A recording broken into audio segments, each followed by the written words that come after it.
केन उपनिषद की शुरुआत एक ऐसे प्रश्न से होती है जो हमारे मन को झकझोर देता है। ये प्रश्न साधारण शब्दों में है, पर इसका गहरा अर्थ है। उपनिषद पूछता है कि मन को कौन प्रेरित करता है, वाणी को कौन गति देता है, आंखें क्यों देखती हैं और कान क्यों सुनते हैं। ये प्रश्न पहली बार में अटपटा लग सकता है, क्योंकि हम आमतौर पर मानते हैं कि मन स्वयं सोचता है और हमारी इंद्रियां अपने आप काम करती है। लेकिन उपनिषद इन सब के पीछे छिपे मूल कारण को जानने की कोशिश कर रहा है। हम अपने अनुभवों को बाहरी दुनिया से जोड़कर देखते हैं।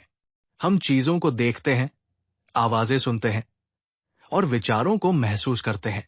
लेकिन केन उपनिषद हमें रुककर ये सोचने के लिए कहता है कि ये अनुभव आखिर संभव कैसे हो रहे हैं। मन सोच रहा है, लेकिन सोचने की शक्ति उसे कहां से मिल रही है?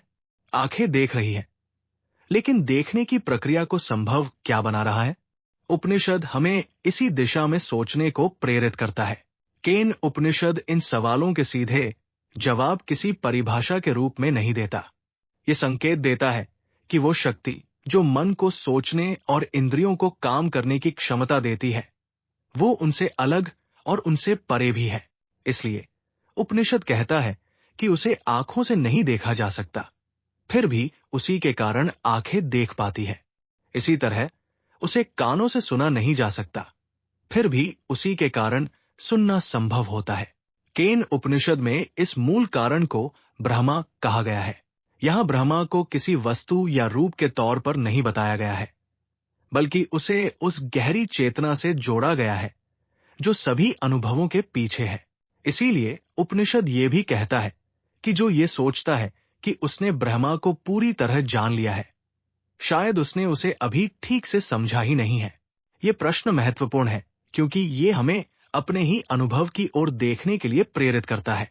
हम अक्सर बाहरी चीजों को समझने में लगे रहते हैं, लेकिन बहुत कम समय ये सोचने में लगाते हैं कि देखने और सोचने की ये प्रक्रिया स्वयं कैसे हो रही है।